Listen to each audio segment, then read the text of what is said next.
ربنا يا ربنا ربنا يا ربنا ربنا يا الحمد لله الذي هدانا لهذا وما كنا لنهتدي لولا أن هدانا الله والصلاة والسلام على رسول الله وعلى آله وصحبه أجمعين أما بعد فقد قال الله تعالى في القرآن العلى وفي الفرقان الرلا أعوذ بالله من الشيطان الرجيم بسم الله الرحمن الرحيم أو كالذي مر على قرية وهي خاوية على عروشها قال أنى يحيي هذه الله بعد موتها فماته الله 100 عام صدق الله العليم.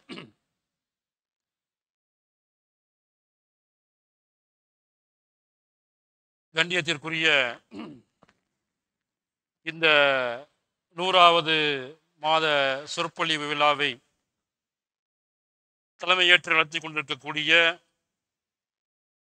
கமாலியா மஸ்ஜித் நிர்வாகத்தினுடைய செயலாளர் அவர்களே, தொகுப்புரை வழங்கி கொண்டிருக்கக்கூடிய ஹாஜியார் அவர்களே, சிறப்புரை ஆற்ற இருக்கக்கூடிய எங்களுடைய ஜமாத்துல் உலமா சபையின் மாநில செயற்குழு உறுப்பினர் ஷாகுல் ஹமீத் பாக்கவி ஹசரத் அவர்களே, மாவட்ட செயலாளர் அவர்களே, மற்றும் இந்த மொஹல்லா வாசிகளே, வருகை புரிந்திருக்கும் உள்ளூர் வெளியூர் வாசிகளே, உங்கள் யாவரையும் இந்த நேரத்தில் சந்திப்பதில் மிக்க மகிழ்ச்சி அடைகிறேன்.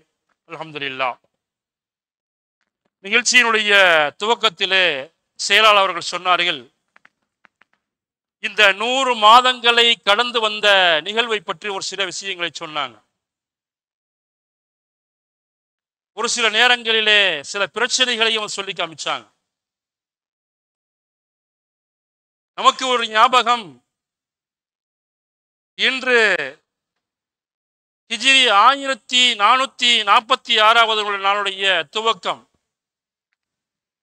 நபி ஸல்லல்லாஹு அலைஹி வஸல்லம் அவர்களுடைய வாழ்க்கையில் ஒரு திருப்பு முனையாக அமைந்தது ஹிஜ்ரத்துடைய வாழ்வு. இஸ்லாமிய வரலாற்றிலே 3 விதமாக வரலாறுகளை பிரிப்பார்கள். ஒன்று நபி ஸல்லல்லாஹு அலைஹி வஸல்லம் அவர்களுடைய மக்காவுடைய வாழ்க்கை. 2 எம் பெருமானார் ஸல்லல்லாஹு அலைஹி வஸல்லம் அவர்களுடைய மதீனாவின் வாழ்க்கை. 3 ஃபத்ஹ் மக்கா என்று சொல்லக்கூடிய மீண்டும் மக்காவை வெற்றியடைந்து வாழ்ந்த வாழ்க்கை. இந்த வரலாறு குறிப்பிட்ட 3. அதில் மிக முக்கியமாக அமைந்தது ஹிஜ்ரி என்று சொல்லப்படக்கூடிய அந்த நிகழ்வுதான். அதற்கு பிறகுதான் இஸ்லாமிய சாம்ராஜ்யம் என்பதே உருவானது. இது வரலாறு எல்லோருக்கும் தெரிந்த ஒன்று. அருமையானவர்களே, அதை போல இந்த நாளின் துவக்கத்திலே இந்த 100வது மாதமும் நிகழ்ந்திருக்கிறது. இந்த ஜமாத்திற்கும் இந்த மஹல்லா வாசிகளுக்கும் இந்த ஊர் வாசிகளுக்கும் இது ஒரு திருப்பு முனையாக அமைய வேண்டும். அல்லாஹு தஆலா இது ஒரு திருப்பு முனையாக ஆக்கி வைப்பானாக, வாழ்க்கையிலே நல் வளங்களை வழங்கியருள்வானாக என்ற பிரார்த்தனையோடு சில வார்த்தைகளை உங்களிடத்தில் சொல்லுகிறேன். அன்பானவர்களே, அல்லாஹ் ஒரு வசனத்தை சொல்லுவான், அவ் கல்லதி மர்ர அலா கரியத்தின் வஹிய ஹாவியத்துன் அலா உருசிஹா. நபியே, அந்த மனிதரை போல் பார்த்தீர்களா? எந்த மனிதர் தெரியுமா? ஒரு நபியை பற்றி அல்லாஹ் சொல்லி காமிக்கிறார். அந்த நபி ஒரு கிராமத்தின் பக்கமாக செல்கிறார். அந்த கிராமத்திற்கு பக்கம் செல்கின்ற போது அந்த கிராமத்தினுடைய நிலையை பார்த்துவிட்டு அந்த கிராமம் அப்படியே சீர்குலைந்து போய் இருக்கின்றது. என்ன காரணம் என்று சொல்ல ஒரு நீண்ட நெடிய வரலாறு அது. அது என்ன வரலாறு என்று சொன்னால், ஈராக்கிலே பாபில் என்ற இடத்தை ஆழ்ந்த புகுத்நசர் என்ற மன்னன் ஒரு இன சுத்தகரிப்பையே செய்கிறான், ஒரு இன அழைப்பையே செய்கிறான் பனி இஸ்ரவேலர்களை. அன்று வாழ்ந்த பனி இஸ்ரவேலர்களை அப்படியே என்ன செய்கிறான்? இன அழிப்பு செய்து பல நபர்களை சிறைபிடிக்கிறார். அந்த சிறை பிடித்தவர்கள் இருந்து ஒருவர் தப்பித்து வருகிறார். அதுதான் உசைர் அலைஹிஸ்ஸலாம் அவர்கள் என்ற ஒரு நபி. இந்த நபி அவர்கள் எங்கே செல்கிறார்கள்? அந்த கிராமத்தின் வழியாக செல்கிறார்கள். அந்த கிராமம் எப்படி இருக்குகிறது? அப்படியே உரு குலைந்து போயிருக்கின்றது. ஏன்? ஒரு இன அழைப்பு செய்யப்பட்ட ஒரு ஊர். அதிலே எந்த மனிதர்கள் மீண்டும் வாழ்வதற்கு உண்டான எந்த விதமான முகாந்திரமும் இல்லை. அங்கே அவ்வாறு இருக்கக்கூடிய சமயத்திலே உசைர் அலைஹிஸ்ஸலாம் அவர்கள் அந்த வழியாக செல்கின்ற போது அவர்கள் நினைக்கிறார்கள், கால அன்னா யுஹ்யி ஹாதிஹில்லாஹ் பஅத மௌத்திஹா. அல்லாஹ் இந்த ஒரு ஊரை மௌத்தானத்திற்கு பிறகு, மௌத்தா போச்சு, எதுவுமே இல்லை, இதற்கு பிறகு எப்படி உயிர் கொடுப்பான் என்று எண்ணுகிறார்கள். அவர்களுடைய எண்ணம் தான். உசைர் அலைஹிஸ்ஸலாம் நினைக்கிறாங்க, கால அன்னா யுஹ்யி ஹாதிஹில்லாஹ் பஅத மௌத்திஹா. இந்த ஊரை எப்படி அல்லாஹ் மீண்டும் உயிர் கொடுத்து எழுப்புவான், எப்படி செழிப்பாக ஆக்கி வைப்பான்? இது ஊரு குறைந்து போய்விட்டதே, இது மீண்டும் எழுவதற்கு எந்த விதமான முகாந்திரமும் வாய்ப்புகளும் இல்லையே என்று எண்ணுகின்ற போது அல்லாஹ் என்ன செய்தான் தெரியுமா? உசைர் அலைஹிஸ்ஸலாம் அப்படியே இந்த வரியா வர்றவங்க, அந்த ஒரு இடம் இருக்குது, அவங்க கோவேரி கழுதையில வர்றாங்க. அந்த கழுதையும் அந்த மரத்துல கட்டிட்டு அவர்கள் கொண்டு வந்த உணவையும் வானத்தையும் என்ன வச்சிருக்காங்க, தண்ணீரையும் அந்த மரத்தை தொங்க விட்டுட்டு படுக்கிறாங்க. சொல்றான், அவர்களை 100 ஆண்டுகள் மௌத்தாக ஆக்கினான். 100 ஆண்டுகள் அப்படியே தூக்கத்தை ஏற்படுத்தினான். 100 ஆண்டுகள் தூக்கத்தை கொடுத்து சும்ம பாசஹு, 100 ஆண்டுக்கு பிறகு என்ன செய்யறான்?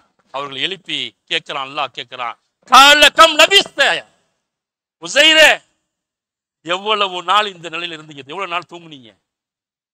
காலகம் லபிஸ்த. அப்ப கேட்கின்ற போது உசைர் அலைஹிஸ்ஸலாம் சொல்றாங்க, லபிஸ்து யௌமன் அவ் பஅத யௌமின், ஒரு நாள் அல்லது ஒரு நாள்ல பாதி இருந்திருப்பேன் அப்படின்னு சொல்றாங்க. கால பல் லபிஸ்த மியத்த ஆமின், அல்லாஹ் சொல்றான், பல் உசைரே நீங்க எப்படி இருந்தீங்க, எவ்வளவு நாள் தூங்கினீங்க தெரியுமா? ஒரு நாள் அல்ல, அதுல பாதி அல்ல, 100 வருடங்கள் தூங்கி இருக்கிறீங்க. ஃபல்லுர் இலா தஆமிக வ ஷராபிக லம் யதஸன்னா.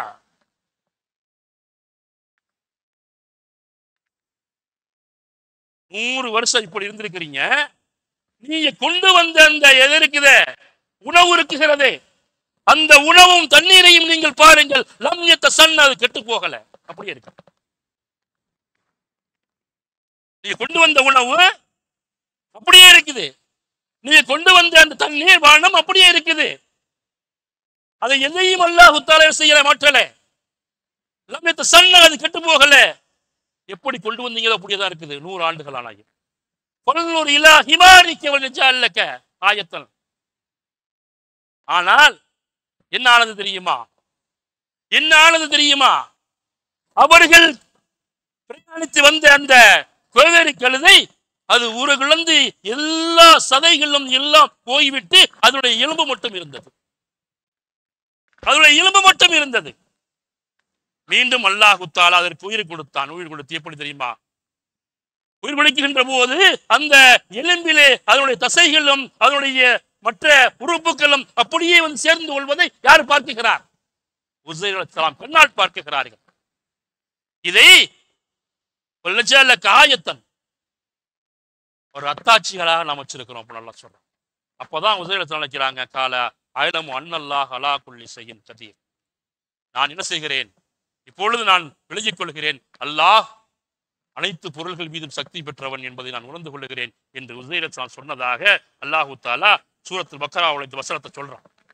எதற்காக இதை சொல்கிறேன் என்று சொன்னால், நமது பள்ளியினுடைய செயலாளர்கள் சொன்னார்கள், இடையில் சில காலங்களிலே கொரோனாவுடைய தாக்கத்தின் காரணம் ஒன்று, இன்னொன்று இஸ்லாமியர்கள் மீது சுமத்தப்பட்ட பழி என்பது ஒன்று. இப்படிப்பட்ட காலங்களிலே இதை தொடர முடியாமல் நாங்கள் இருந்தோம்.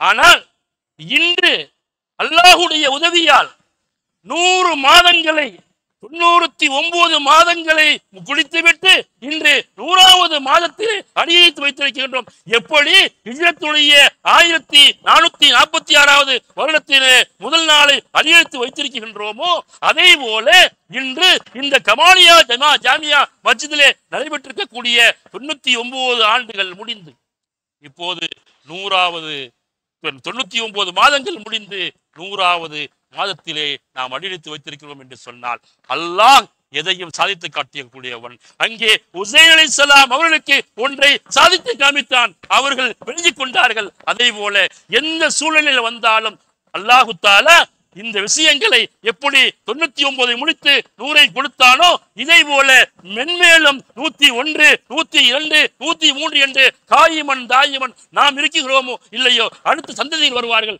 அவர்கள் அதை என்ன செய்வார்கள், சிறப்பாக நடத்துவார்கள். எல்லாம் உள்ள அல்லாஹு தஆலா மென்மேலும் இந்த நிகழ்ச்சி விளைபெறுவதற்கு அல்லாஹ் அருள் புரிவானாக என்று வாய்ப்பளித்தமைக்கு நன்றி கூறி விடைபெறுகிறேன். வாஹிர் தவானா அல்ஹம்துலில்லாஹி ரப்பில் ஆலமீன். அஸ்ஸலாமு அலைக்கும்.